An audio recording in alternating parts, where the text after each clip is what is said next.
Okay? There was a small family farm here in Kansas, Cedar Valley Farms in Garnett, owned by John and Yvonne Bauman and their 6 kids. They have poultry, and they sell their eggs at the Lawrence Mercantile. Every week, they put a story into the box, the carton that they put the eggs in. A story of something that happened on the farm. And customers come and pick it up and go. And they didn't really know that things were happening until they told a story about a heifer that fell into the creek and died. And then the telephone started ringing. Please, please don't tell us stories that are sad. My children have been crying since they read this story. So what we found, especially with these guys, is that people actually come to buy eggs so that they will keep up with the story of what's going up on the farm. Now, you think that is crazy? No. The consumer is looking for a connection to something.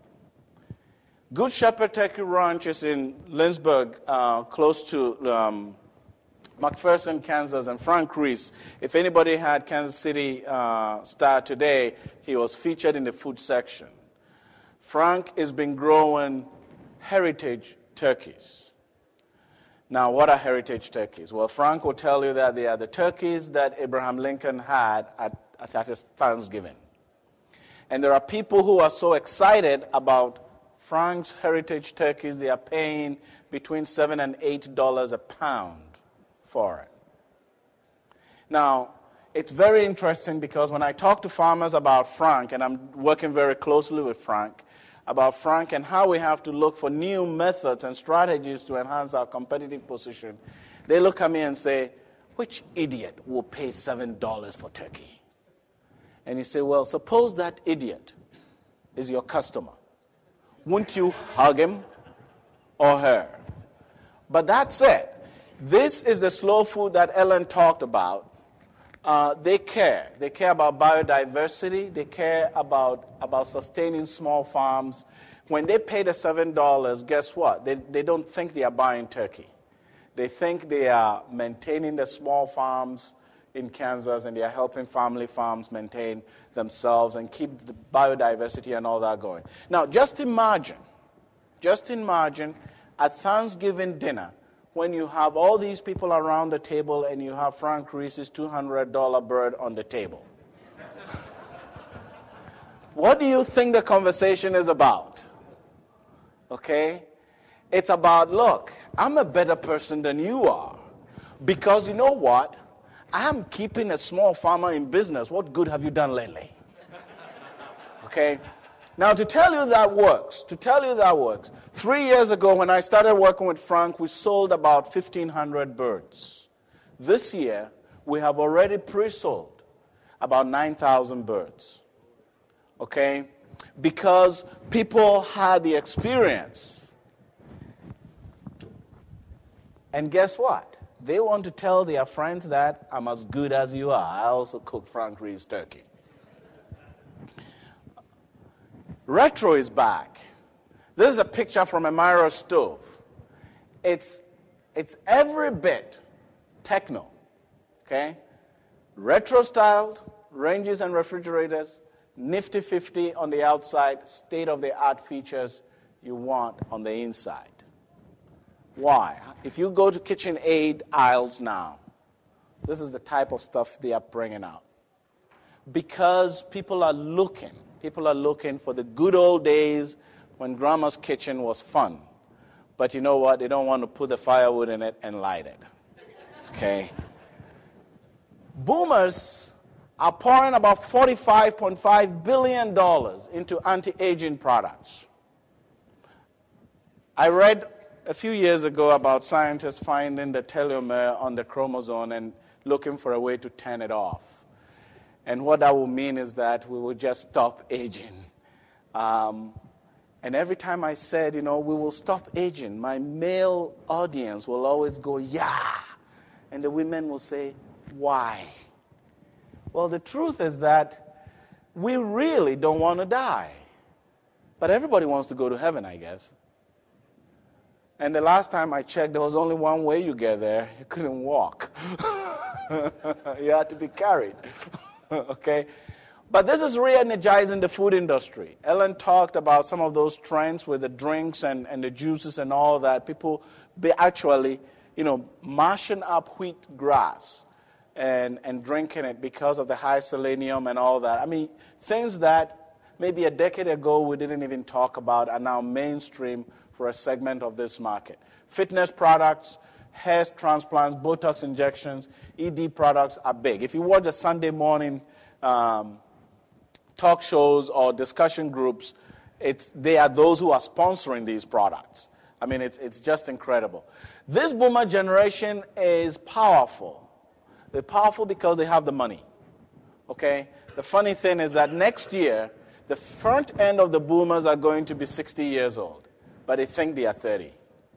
Okay? They behave like it, and they run around like it, and I think it's good for business, and we have to find ways to take advantage of this. This was a Glassbergen cartoon that came out around the low-carb era. You are not the apple of my eye anymore. Since I went low-carb, you are now the meatball of my eye. Let's switch a little bit and talk about oil as a metaphor for our freedom and our security. The United States is an automobile culture, okay? But the funny thing is, it's not just the United States. It's the whole global marketplace. A Chinese worker who is making any money, the first time that they make enough money, walks into an automobile dealership. The difference between that person and somebody here is they put cash down. Okay, so they'll buy a Volkswagen Golf for $14,000 US in Beijing and pay cash for it. And then go and pay $4,900 to register it so they can drive it, and God knows how much they'll be paying for parking. But that car is a sign of arrival. Okay? It's a sign of arrival, and they are not giving it up. I was teaching a course in Ecuador last fall. It's an MBA program, and about 24 students in my class, and they were basically about 80% of them were driving SUVs. And I'm looking at it and saying, well, when we think about Ecuador, we think about a country that people are living on $1 a day. And these young people are driving SUVs. Okay? It tells you that the market, especially in the global marketplace, is so segmented that when we look at the macro pictures and we make decisions about how to market in those markets based on the macro pictures, we miss a whole lot of stuff that's going on. 25% of the Indian population has average incomes higher than the average American. What's the average American income? About $36,000. So 25% of the population of India. Okay? And what's the population of India? Any guess? $1.2 billion. I'm sorry, 1.2 billion people, not dollars. Okay? 25% of them. I mean, if we just take a billion, all right, that's 250 million people with incomes higher than our average. That's about the whole American population. When we don't think about them as such, we are missing a whole segment of market to target. Inc. recently did a story on the new consumers in India. And these people don't want to wear anything but the Armanis and the Gucci's and those kind of clothing because it's their sign of arrival. And we have to be conscious of that. But let's take a look at the oil. We hit the pink is gasoline prices. And we hit our peak all time with the Hurricane Rita and Katrina. But what you see actually is that crude prices match the gasoline prices very, very much. I mean, the correlation is about 96%. But around 2001, we saw a shift. We were just chugging around along all the line here, and then beginning 2000, we saw a huge shift in that marketplace. That shift is significant because we are not going to come back to these levels again. And there's a reason for it. It's a demand problem. All those people in China that are buying cars that never drove before are now competing for oil with us. Okay? That's a major shift. It's a huge shift that we have to be conscious of. And it's not just China. South America, Africa are all trying to have this automobile culture. The only place that we've seen a decline in oil demand is actually in Eastern Europe and the former Soviet Union. So if you take this from about 1980, the Far East has increased the share, Africa and the Middle East have, Eastern Europe and former Soviet Union have decreased, Western Europe is about the same, Central America has gone up, and North America is about the same. Okay? So this shift, it's a major real demand shift that is not just going to go away. Okay? And we have to be conscious of that. Vehicle sales in China up by September by 33% year on end. But even that, we still have inventory going on in China. Okay, which means the automobile industries are expecting demand to go up even as we go forward. And that's understandable because as that economy continues to grow, people are going to have the cash to be able to do this thing. Now, think again about the fact that they can now only purchase on cash. Let's take an economy that grows so that we can now have credit, okay? And look at the jump in consumption that is going to happen in that particular economy. This is our whole domestic production and imported crude oil situation in this country, okay? In about the early 70s, we were importing just about 26% of our oil, crude oil, and then by last year, it's gone up to about 65%. The question is that, and I'll just back up a minute and talk a little bit about this, what if we can increase production? Because people have talked about it, we don't have to depend on foreign oil and increase domestic production and all that. The funny thing is this, the oil market is a global marketplace. If we drill, unless we decide that we are going to have a law that says you cannot ship it out, the Chinese are going to want to buy it. If the price is higher, guess what? We're going to ship it out, okay? Because it's a free market space. So unless Congress, immediately after they say we are not going to increase, drilling, also says once American oil cannot be sold outside America, we're going to be in the same market struggling to compete with the rest of the world anyway. But on any ordinary year, without any hurricanes or wars or anything, we can expect prices to increase about 5% in the summertime compared to the rest of the year. If crude prices remain unchanged, gasoline prices typically will increase by 10 to 15 cents in the summer, and that's understandable. It's a demand and supply condition. People start traveling, holidays and all that, and the gas prices know. Now, this is a typical MasterCard commercial. Okay, the housing clearance is $1 million, 3 luxury cars, $200,000. Living for Florida during a Buffalo winter without turning off the water pipes in your garage, priceless. Okay, and I mean, coming from southwestern Ontario, this, I mean, you don't see, it can happen, but don't forget to turn it off. The good news about being in the Midwest here, when we've been living here about 3 years, is that my wife has fallen in love with the place because she says, there's no way we are leaving here, and if we leave, we are going south. And then the hurricanes came, and she said, when we leave, we're going way south. So we're going to talk about that. But the supply side challenges remain, and that's why I think prices are going to remain where they are for some time. Production challenges, we're still going to deal with that. Refinery capacity, it doesn't matter how much oil we have, we've got to push them through the refinery to get them out. The refinery productivity is fixed. If we are not building new refineries, things are not going to change that quickly. On the demand side is the competition, and we've already talked about that. Okay, so where are we going to see prices come in next year? The Energy Information Agency thinks that we're probably going to see them settling around the $2 range. We're already there at the moment. So unless things really, really go bad, I think that that's going to happen. The challenge we are having right now is we over-focused on gasoline and and under-focused on diesel, so now we see the diesel problems are still there. But hopefully we'll be able to get that fixed before the cold weather comes in. In general, we guzzle about 382 million gallons of gas a day in this country. And so with a 15% hike, we are pumping about $160 million daily now to fill our tanks. And as I said, consumers are not going to change as long as they have access to credit. And I don't know about you, but every day I get home, some bank is offering me more credit. Okay? Some bank is offering me more credit.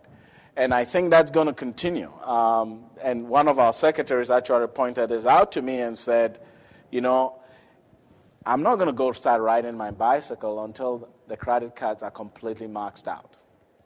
Now, maybe some of the changes in bankruptcy laws and all these are going to influence us, but we are a consumer-driven society, and as long as there's credit, we are going to spend it. Now, who is really suffering in this chain of high prices? The consumers get a credit, yeah, they postpone the payment. You know, I mean, the pain is going to come someday, but really, you know, we can live with it. 70% of gas purchases are on credit card. The bank charges gas stations for processing these cards, these sales. In the past year, fees owed by stations have risen by 64%. Okay? That's about $2.2 billion extra that they have to pay. This is much higher than the increase in gas prices that we've seen. So with the changes that we are seeing, where people are crunched for cash but don't want to change their lifestyle, what you are seeing is that somebody is paying for it now.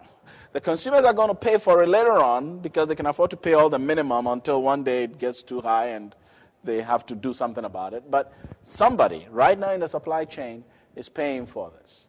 And that brings us to the whole area of food security and food safety. People today are more concerned about what they eat. So think about it. They care about the environment and small farms and all that stuff. They don't want to give up their cars because it's their sense of freedom, but they want the food to be also safe. Okay? You all remember about maybe 12 years ago was when, a little more, that mad cow hit in Europe, and Britain took a really huge hit on it. This was the Minister of Agriculture for Britain at the time. And he went to a fair, and actually with his daughter, and said, the food is safe. There's nothing wrong with our meat. Look, I feed it to my child. Okay? That has been Europe's attitude to food safety for a long time. They go into denial. Okay? And that has been the problem that Europe has had with food safety. We saw mad cow basically grow now. It's basically come down quite a bit. This is what happened. It trended with the price. The producer prices for beef in the UK, basically at the peak of about 93, was about 2,900 pounds, UK pounds per ton. And by the time we hit about 2002, it had come down significantly by about 1,000 pounds.